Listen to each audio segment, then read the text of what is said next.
Finance Minister's budget statement presentation. But first, the Finance Minister, Kenneth Furata, says government is not requesting supplementary funds for its activities for the rest of the year and not asking for more money in his constitutional mandated media review as a testament that despite going to the IMF, government has been fiscally disciplined. The minority, in its reaction, has accused the central bank of printing 22 billion cedis without parliamentary approval. Kumla Kluche reports.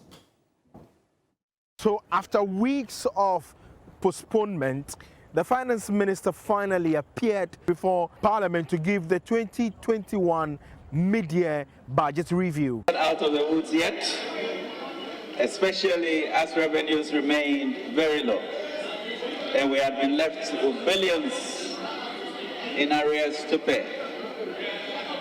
And more bills to pay from numerous contracts that the previous government had signed where we had to pay for electricity that we did not need. Yet, we still found money to fund our own ambitious promises to Ghanaians. We still found the money to bring back or invest more in vital social programs that had been abandoned by the previous government. But, Mr. Speaker, we also knew the economy was still vulnerable to shocks. That was why we set out to introduce transformational policies that in the long term will put Ghana beyond aid. Well, he said he was not coming to ask for more money, but rather he should be applauded for spending within the budget and not asking for further money from the House. Mr. Speaker, we've seen some major shifts in our budget assumptions compared to November 2021 when we presented the budget.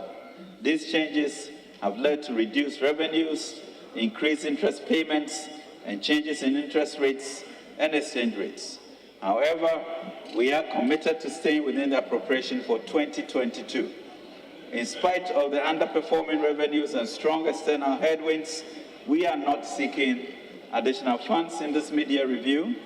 We are determined to efficiently use the windfall from the upstream petroleum sector to make up for our revenue shortfalls and aggressively improve our revenue even as we rationalize expenditures. After the presentation of a mid-year review that conspicuously got missing in it the usual biblical quotes of the finance minister, the minorities accusing the central bank and the government of the printing of some 22 billion cedis to pay workers in the country. That, the minority said, is unacceptable, especially when Parliament has not been informed about the conduct. I just had a copy of the document itself, only to realize that between January 2022, January 2022, and June 2022, the minister responsible for finance and the government has gone to the Bank of Ghana and they have encouraged the Bank of Ghana to print money worth 22 billion Ghana cedis. They have printed 22 billion Ghana cedis fresh money without the knowledge of Parliament. Colleagues, I am saddened. No wonder inflation is galloping. No wonder that our reserves position is dwindling. If this trend continues, I won't be surprised that we'll end the year with inflation of 50%. If this trend continues, things fall apart. The center cannot hold. In fact, Ajagong. The debate on the finance minister's mid-year review will commence on Tuesday, when both sides of the House will be looking at what the figures and the facts are. Kumla Kluche, TV3 News, Parliament House, Accra. So now government has revised the country's economic growth estimate for 2022 to 3.7%, down from 5.8%, as stated in the 2022 budget. The Finance Minister, Kenneth Furata, explained this is as a result of significant changes in the global environment and the country's own unique challenges. Other micro fiscal targets for the year have also been revised. So you see on your screens now that The National Account Statistics published by the Ghana Statistical Service in June 2022 show that the overall real GDP growth for the first quarter of 2022 was 3.3% compared to 3.6% recorded in the same period in 2021. Now, non-oil GDP for the first quarter of 2022 grew by 3.7% compared with quarter one in 2022, and that growth was 5.3%. Government, through the 2022 budget review, made some downward adjustments to macroeconomic and fiscal targets. So for fiscal deficit, we're looking at some 7.9% of GDP. The revised is now 6.6% of the GDP. Let's now talk about the primary surplus of 0.4% of GDP has been revised to 0.1% of the GDP. For gross international reserves, not less than 4 months of imports of goods and services and not less than 3 months of imports of goods and services. This is the difference we're seeing. And for an end period inflation from 8% to 28.5%.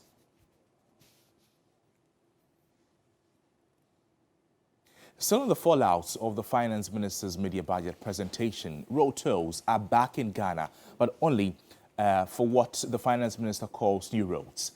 The announcement made by the minister reverses an earlier decision that abandoned the payment of road tolls entirely as government hedged heavily on a levy. The road toll announcement was one of the biggest takeouts from the media budget review that Oforiatta presented in Parliament.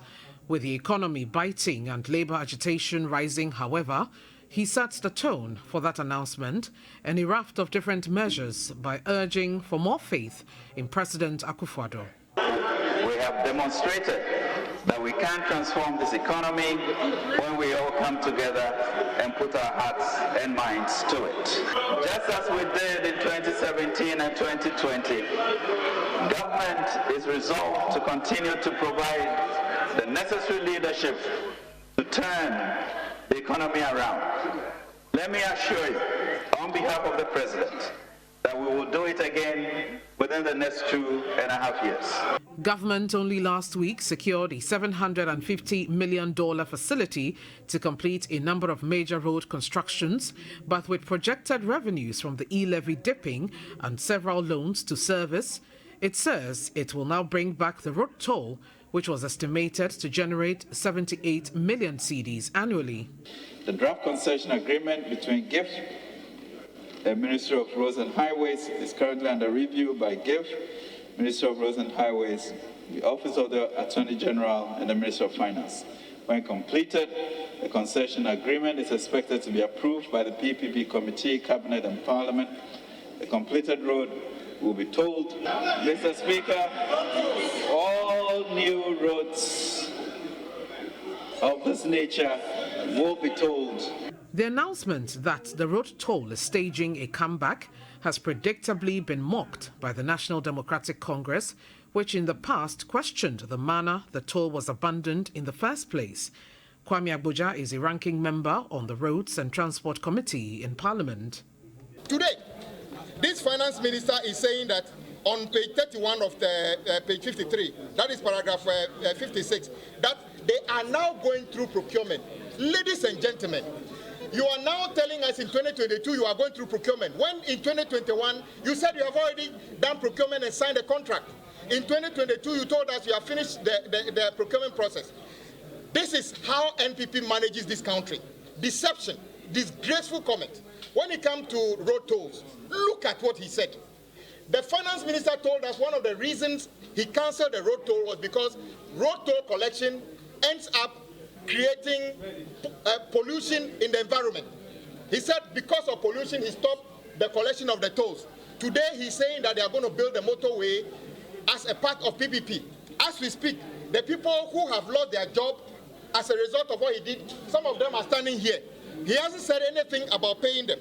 So we are saying that this government can never be trusted. It's very disgraceful for him not to apologize to the people of this country that when he spoke in 2021 and then in the 2022 budget, he actually lied about the status of the Tema motorway. And for the road toll, I want to commend him for at least today he didn't pray. So, barely 8 months after the road tolls were abandoned to partly deal with what Oforiatta then called congestion at tolling points, they are set for a comeback. Well, as you would expect, the toll booth workers union have expressed disappointment in government decision to reintroduce toll booths to only newly constructed roads. According to the former toll booth workers, government has failed to honor promises made to them, including the payment of salary arrears. Stay with us for more on this subject. But in the meantime, Cookie and Bella. Bella, welcome though. Well, thank you. I was going to say welcome to you. Well, Good morning, the finance minister did not use the Bible yesterday. Surprisingly. But he did get the white outfit, so Yes. You were right about that. I was predicting a pink for, for shaggy reasons, but he still wore his white. But a lot of things, I mean, happened yesterday that I didn't understand.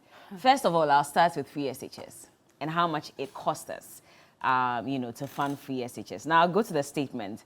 And point 60 says that, Mr. Speaker, we have placed human capital development at the core of our national transformation efforts since 2017.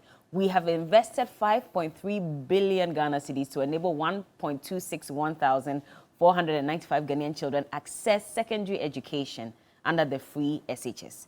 So, yesterday we were told 5.3 billion Ghana cedis. Now, the the education minister, in June 2021, mentioned he was speaking to the press and he was updating us on how much we had spent on free SHS. And he said, and I quote, in 2017, we spent 480 million. In 2018, 1.137 million, billion, all in cedis. In 2019, another 1.6 billion the following year, blah, blah, blah. So he says that in the last few years that we started this, we have spent over 7 billion Ghana cedis on the policy.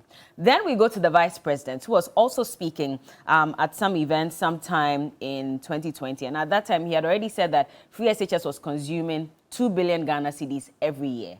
So it started in 2017. 2018, 2019, 2020, 2021. Let's even end at 2021. That's 4 years. 2 billion a year will give you what? Some 8 billion. 8 billion Ghana cedis. So that's a little close to that 7.2 billion that the education minister said. Now we're told that we spent 5.3 billion. Nasika no way. And why the disparity? It's funny now that there are more people enrolled on the program, we are spending less on the money. I don't understand. And that's the question I would ask. These people, when they come to talk to us all the time, is it that they think that we'll not go back to check for the facts and the receipts of what you said in the past? I mean, how does 7.6 billion now become 5.3 billion, even though the numbers are more now? I need a math teacher right now. I need a math teacher this morning. I am not understanding. I mean, that's not a, hold on. I mean, let's even talk about this. I'm not understanding. Issue. Bella, and the fact that we're told that maybe you should let him finish.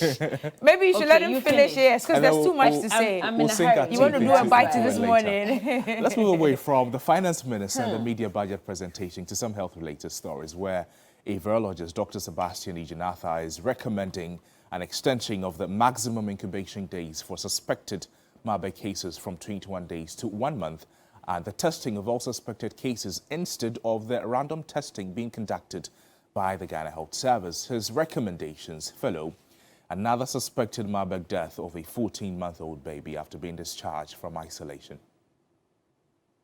The 14-month-old baby was among the 118 contacts discharged after completing the 21 days maximum incubation period for coming into contact with the first 2 suspected Marburg cases. According to the virologist, it means the viral load may have been low, which prevented the contacts from showing the symptoms within the 21 days. Although he acknowledges the financial burden on the state, he recommends both testing and isolation for contacts traced. If someone has a very resilient immune system, against this virus, which is possible, you need testing to be sure that there's a virus or there's none. The virus might be there, but at a very low level, so they don't really have symptoms showing up. But once the level increases and they start showing symptoms, this might be maybe just after the 21 days or just before the 21 days is over. and they would just be allowed to go. So if they can add an additional 1 week just for monitoring purposes to be on the safer side, everyone should be tested. And again, this one comes with cost, and this is where government must really invest. He also expressed concern the service is yet to ascertain the source of the virus.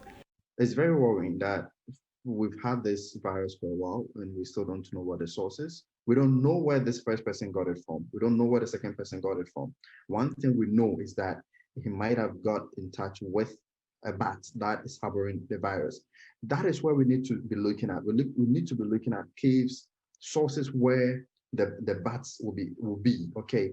And to me, it's long overdue. We need to be getting some answers. Meanwhile, the director in charge of health promotion at the Ghana Health Service, Dr. Boaji Da Costa, says the service is intensifying its risk communication across some districts to ensure the people are well informed about the disease. This incident is in 3 regions: Ashanti, Savannah, and Western region. Now, we have sent teams to support the regional directorate because our system is decentralized. The people are receptive, just that they don't really understand what is happening, like in any new disease. That is why we are also experts to provide them with the interventions, the health promotion interventions, like the education and the community engagement, the stakeholder engagements, linking up with all the opinion leaders to make sure that they are informed. The public is encouraged to be on the health alert. Let's bring you some international news now. And 4 democracy activists have been executed by a military in Myanmar in what is believed to be the first use of capital punishment in decades. The 4, including activist Ko Jimmy and lawmaker Fayouziza Thao, were accused of committing terror acts.